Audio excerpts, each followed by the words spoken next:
Assalamualaikum warahmatullahi wabarakatuh. Sampai bertemu kembali dengan pembelajaran tematik. Bagaimana kabarnya anak-anak? Jawabannya Alhamdulillah, saya sehat, saya kuat, saya cerdas. Allahu Akbar, luar biasa, jos kandos. Ya, mudah-mudahan kalian tetap sehat walafiat.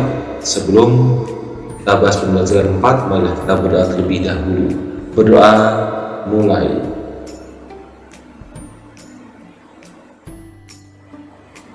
Oke anak, selanjutnya tujuan pembelajaran kali ini PPKL yaitu dengan kegiatan mencari tahu kegemaran anggota keluarga. Kalian dapat menjelaskan karakteristik individu anggota keluarga, dapat menjelaskan jenis pekerjaan dan kegiatan masyarakat terkait dengan kegiatan ekonomi. IPS dengan kegiatan mengamati kegiatan penduduk di lingkungan tempat tinggal, kalian mampu mengidentifikasi jenis pekerjaan terkait dengan kegiatan ekonomi di lingkungan tempat tinggal. Bahasa Indonesia dengan kegiatan mengidentifikasi tokoh-tokoh pada teks cerita fiksi. Kalian dapat menjelaskan tokoh utama dan tokoh tambahan dalam cerita fiksi secara benar. Perhatikan gambar berikut anak-anak. Selanjutnya, Dayu dan Kak Gusti memiliki kegemaran olahraga berbeda. Dayu gemar bersepeda dan Kak Gusti gemar berlari. Duanya sering berolahraga bersama. Bahkan terkadang Kak Gusti membonceng Dayu apabila kecapean. Dayu dengan senang hati membantu kakaknya.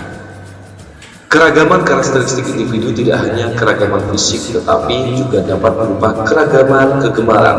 Seperti Dayu dan Kak Gusti, mereka memiliki kegemaran berbeda.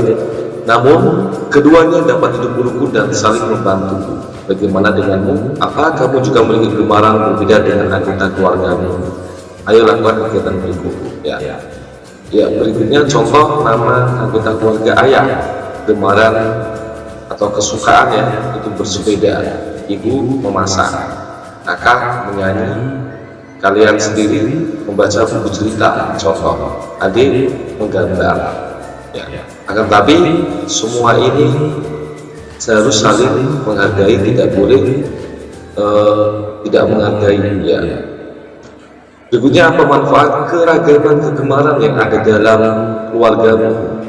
Yang pertama, belajar mengenal karakteristik seseorang, belajar sikap toleransi akan perbedaan, menghargai, kemudian toleransi akan perbedaan, belajar menghargai dan menerima perbedaan, belajar saling melengkapi kekurangan satu sama lain melalui perbedaan, kemudian mempelajari hal atau kegemaran baru.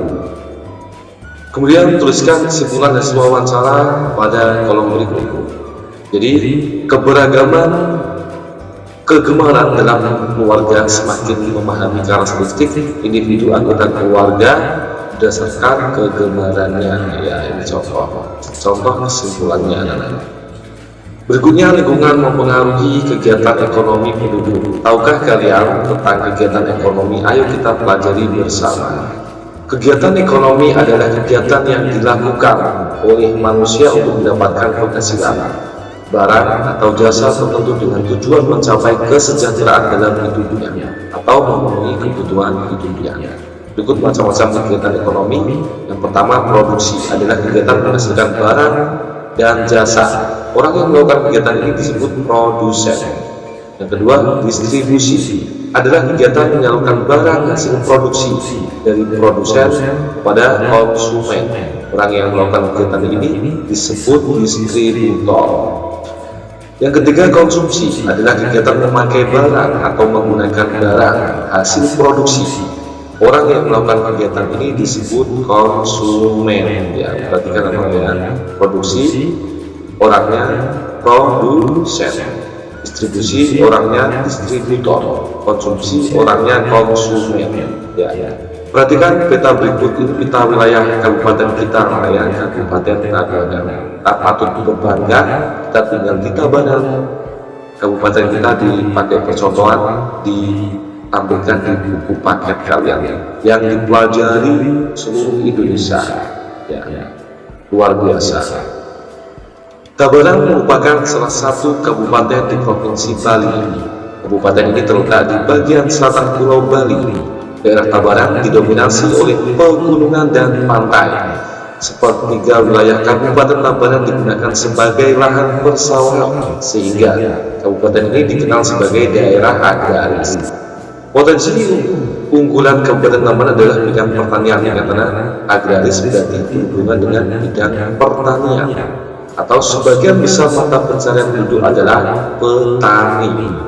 Hasil pertanian di Kabupaten Tabanan berupa padi dan sayuran, biasanya di daerah bertopografi tinggi seperti Batu Liti. Hasil sayuran digunakan untuk memenuhi kebutuhan hotel, restoran, dan supermarket kembali. Selain pertanian, ternak unggulan Kabupaten Tabanan adalah ayam. Peternakan ayam buas, petelur, dan pedaging berada di desa Udu dan Bolangan, Kecamatan Penebel. Kabupaten Tabanan juga berkembang industri kerajinan seperti anyaman bambu, keramik, gerabah, logam, dan perak. Industri ini berkembang di desa Pejaten, Kecamatan Kediri. Ya, sudah pernah ke Pejaten kan? Kalau kita mau ke Pantai Kediri itu melewati ya. Objek wisata di Kabupaten Tabanan juga berkembang pesat. Objek wisata tersebut antara lain Tanah Lot, Alas Kedaton, Bedugul, Ulun Danu, Danau Gatang, dan Kebun Raya Eka Karya. Ini ada di Bedugul. Patung jagung itu masuk. Perkembangan objek wisata ini mendukung perkembangannya usaha jasa seperti restoran, hotel, dan penginapan. Selain dimanfaatkan sebagai objek wisata, potensi kelautan Kabupaten Tabanan juga dimanfaatkan masyarakat sekitar untuk menangkap ikan. Kalian bisa mengamati pada buku paket kalian gambar kegiatan pertanian di Kabupaten Tabanan, kegiatan ternak di Kabupaten Tabanan, dan ini adalah salah satu tempat wisata di Kabupaten Tabanan. Jawablah pertanyaan berikut berdasarkan bacaan di atas. Untuk memahami, kalian bisa buat peta pikiran seperti ini untuk mudah. Ini kegiatan ekonomi merupakan sebuah kegiatan yang dilakukan manusia dengan tujuan mendapatkan suatu barang atau jasa untuk mencapai kesejahteraan dan memenuhi kebutuhan hidupnya. Ini Pak Guru permudah. Apa saja kegiatan ekonomi di Kabupaten Tabanan? Sebagai bahan pembelajaran, kalian buat seperti ini. Produksi berarti orangnya produksi, distribusi orangnya distributor, konsumsi orangnya konsumen. Produksi yaitu kegiatan membuat dan menghasilkan barang atau jasa. Kegiatan produksi meliputi pertanian, peternakan, industri kerajinan. Distribusi kegiatan menyalurkan barang atau jasa dari produsen ke konsumen. Kegiatan distribusi meliputi perdagangan. Kegiatan distribusi meliputi perdagangan atau penjualan. C. Kegiatan konsumsi meliputi pembelian sayuran untuk kebutuhan hotel dan masyarakat. Kegiatan memakai atau menggunakan barang dari produk barang atau jasa yang diproduksi oleh produsen. Itu adalah kegiatan konsumsi. Yang kedua, apa saja jenis pekerjaan yang terkait dengan kegiatan ekonomi di Kabupaten Tabanan? Contoh, produksi, petani, peternak, perajin, dan nelayan. Distribusi, sopir, kuli angkut, agen, dan kurir pengirim paket. Konsumsi, penjual pulsa, pengkonter, penjual atau pedagang sayur, kemudian pangkas rambut. Kemudian contoh kegiatan ekonomi di lingkungan tempat tinggalku, produksi. Contoh, produsen membuat tahu dan tempe, petani bercocok tanam, peternak memelihara ayam dan kambing, serta perajin membuat ukiran, gerabah, dan genteng. Yang kedua, distribusi, pedagang menjual sayuran, sopir truk mengirim barang, dan kuli angkut dalam pasar mengangkut barang untuk diantarkan ke konsumen. Berikutnya yang ketiga, konsumsi, membeli pulsa, menggunakan aplikasi online untuk memesan makanan lewat Grab dan Gojek yang sudah terkenal, berbelanja secara langsung atau tidak langsung, dan mencukur rambut di tukang pangkas rambut. Kemudian yang B, jenis pekerjaan yang terkait dengan kegiatan ekonomi di lingkungan tempat tinggalku, yaitu produksi itu petani, perajin, dan peternak. Kemudian distribusi, kurir pengiriman, sopir truk, dan kuli angkut. Kemudian konsumsi penjual pulsa, konter, tukang cukur, penjual, atau pedagang makanan dan minuman. Yang kelima, tuliskan kesimpulan dari hasil pengamatanmu. Kegiatan ekonomi di lingkunganku sangat beragam. Kegiatan ekonomi di lingkunganku dapat dikelompokkan menjadi kegiatan produksi, distribusi, dan konsumsi. Selanjutnya, pada pembelajaran sebelumnya, kamu telah mempelajari tentang tokoh pada cerita fiksi, yaitu berarti bahasa Indonesia. Tokoh cerita fiksi dibedakan menjadi dua, yaitu tokoh utama dan tokoh tambahan. Tokoh utama adalah tokoh yang memiliki peran penting dalam cerita, ditampilkan terus-menerus dan mendominasi cerita. Tokoh tambahan adalah tokoh yang dimunculkan sekali atau beberapa kali dalam cerita. Tokoh ini biasanya untuk menghidupkan cerita atau sekedar pemanis cerita. Dapatkah kalian mengidentifikasi tokoh utama dan tokoh tambahan dalam sebuah cerita fiksi? Ayo lakukan kegiatan berikut. Yang pertama, bacalah kembali cerita berjudul Asal Mula Bukit Catu pada pembelajaran sebelumnya. Yang kedua, identifikasikan tokoh utama dan tokoh tambahan pada cerita tersebut, kemudian jawabkan pertanyaan berikut. Yang A, siapa tokoh utama dalam cerita berjudul Asal Mula Bukit Catu? Sudah jelas, suami dan istri. Mengapa tokoh tersebut disebut tokoh utama? Ya, jelaskan alasanmu. Jawabannya, tokoh suami dan istri memiliki peran sebagai pengemban peristiwa dalam sebuah cerita, sehingga peristiwa tersebut mampu terjalin sebagai cerita. Selain itu, mereka juga berfungsi sebagai pembawa pesan, amanat, moral, atau sesuatu yang ingin disampaikan oleh pengarang.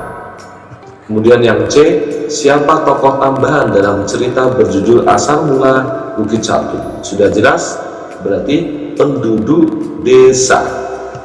Mengapa tokoh tersebut disebut tokoh tambahan? Jelaskan alasanmu.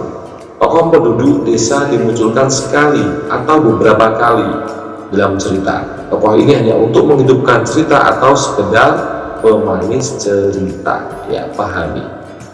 Kemudian mari kita renungkan bersama apa yang dimaksud dengan tokoh utama, tokoh yang memiliki peran penting dalam cerita dan ditampilkan terus-menerus. Mengapa seorang tokoh cerita dapat disebut tokoh utama? Karena sebagai pembawa pesan, amanat, moral, atau sesuatu yang ingin disampaikan pengarang. Apa yang dimaksud dengan tokoh tambahan? Tokoh yang dimunculkan sekali atau beberapa kali dalam cerita dan hanya untuk menghidupkan cerita atau sekedar pemanis cerita. Mengapa seorang tokoh cerita dapat disebut tokoh tambahan?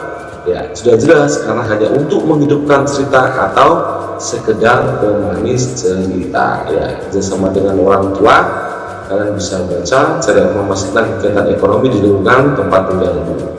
Ya, demikianlah pembelajaran kali ini. Mudah-mudahan bermanfaat. Apabila ada kekurangan, Pak Guru mohon maaf.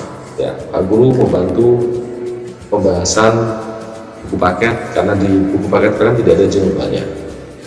Tetap semangat belajar, jaga protokol kesehatan. Mari kita akhiri pembelajaran kali ini dengan bacaan Alhamdulillah. Alhamdulillah, tetap semangat dan jaga kesehatan. Salam cerdas. Assalamualaikum warahmatullahi wabarakatuh.